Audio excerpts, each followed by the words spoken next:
কি কারণে হয় আর এরকম হলেই বা কি সমস্যা হয়। যারা অনেক হাইজিন মেনটেন করে তারপরেও দেখা যাচ্ছে যে ভিজা থাকছে। তারপর কন্টাক্ট ডার্মাটাইটিস আছে, যেমন যে আন্ডারগার্মেন্ট ইউজ করলো সেটা দেখা গেলো যে কটন না, মানে সুতি না।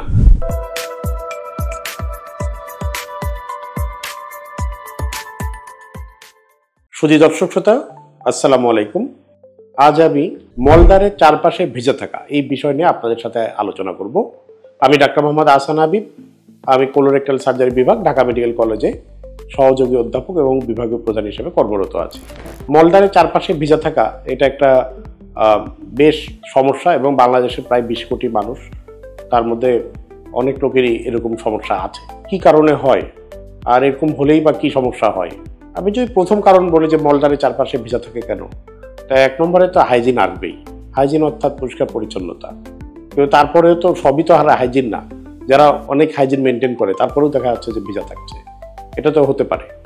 তো এই কারণগুলো আমাদের চিন্তার বিষয়। তার একটা অন্যতম কারণ হলো যদি ওখানে চর্মে, স্কিনের মধ্যে পেরিয়ানাল এরিয়াতে অর্থাৎ মলদ্বারের চারপাশে যে চামড়া, সেখানে যদি স্কিন ডিজিজ হয়। কি কি ডিজিজ হতে পারে? একটা হলো যে টিনিয়াসিস মানে ফাঙ্গাল, আরেকটা হলো ওখানে এক্সিমা হতে পারে। তা এই দুটোই কমন, এর বাইরেও স্কিন ডিজিজ থাকতে পারে, but these are not common. তাহলে এরকম চর্মরোগ যদি হয়, তারপর কন্টাক্ট ডার্মাটাইটিস আছে, যেমন যে আন্ডারগার্মেন্ট ইউজ করলো সেটা দেখা গেলো যে কটন না, মানে সুতি না, যে কারণে তার রিয়াকশান হয়েছে, এখন ওখানে ভিজা ভিজা থাকছে। এসব কারণে এরকম ওখানে ভিজা থাকতে পারে। এছাড়া মলদ্বারের কিছু সমস্যার কারণে ভিজা থাকতে পারে।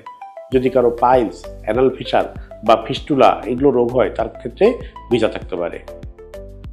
যেমন অ্যানাল ফিসারে সাধারণত এভাবে লিক করে না, কিন্তু তারপরেও লিক করতে পারে। যেমন হলো যদি অ্যানাল ফিসারে যে গর্তটা আছে, অ্যানাল ফিসার মানে তো ঘা, আমি তো অ্যানাল ফিসার বাংলা অর্থ সহজে বলি মানুষকে বোঝানোর জন্য যে এটা একটা ঘা। এই ঘা যদি একটু গভীর হয় তাই ওখানে কালেকশন জমে, ওই কালেকশন একটু করে আবার লিক করে, লিক করলে তখন ওখানে ভিজা থাকতে পারে। এছাড়া ফিস্টুলা হলে তো ভিজা থাকেই। পাইলসের যেটা হয়, পাইলসের ক্ষেত্রে মাংসপিণ্ড বের হয়ে আসে, তখন এরকম ভিজা থাকতে পারে। বাচ্চাদের যেটা কমনলি হয় যে পলিপ, বাথরুম করার সময় পলিপ একটু বের হয়ে আসলো, আবার ধীরে ধীরে হাত দিয়ে ঢুকায় দিল, এরকম হলে তখন ভিজা থাকতে পারে। এছাড়াও আরও কিছু রোগ আছে, যেমন প্রোক্টাইটিস বলে রোগ আছে, সেখানে ওখান থেকে মিকাস আসতে পারে। ইনফ্ল্যামেটরি বাউল ডিজিজ মানে আলসারেটিভ কোলাইটিস, এটা কিন্তু বাংলাদেশে এখন একবারে মানে আনকমন না, আমরা কিন্তু প্রায় পাচ্ছি এরকম রোগী। তাদের ক্ষেত্রে ওখান থেকে মিকাস ডিসচার্জ হতে পারে, দেহ ভিজা থাকতে পারে। এছাড়া আইবিএস রোগেও কিন্তু মিকাস ডিসচার্জ হতে পারে। আইবিএস, ইরিটেবল বাউল সিনড্রোম, যাদের হয়েছে তারা কিন্তু এই রোগ সম্পর্কে মোটামুটি বুঝেই যায় যে আইবিএস রোগে ভুগছে। এছাড়াও আরও কিছু কারণ, যেমন যে যৌন রোগ যদি হয় মলদ্বারে, সেক্ষেত্রেও এরকম ভিজা থাকতে পারে। সো বিভিন্ন রকম কারণেই মলদ্বার ভিজা থাকতে পারে। টিউমার হতে পারে, ক্যান্সার হতে পারে, রেডিওথেরাপি দেওয়ার ইফেক্ট হতে পারে, যেসব দেখা গেলো যে প্রোস্টেট ক্যান্সার বা জরায়ের মুখের যে ক্যান্সার, সার্ভাইকাল ক্যান্সার, যে রেডিওথেরাপি দেওয়া হয়, বা রেকটাল ক্যান্সারেও রেডিওথেরাপি দেওয়ার পরে সেখানে এরকম ভিজা থাকতে পারে। তো এই ভিজা থাকা একটা বিরাট সমস্যা এবং এটা বেশ নুইসেন্স একটা প্রবলেম, মানে মানুষকে বেশ বিব্রত করে। মলদ্বারের চারপাশে ভিজে থাকার বিষয়ে বিস্তারিত জানার জন্য আবার আসছি, সাথে থাকুন। ধন্যবাদ।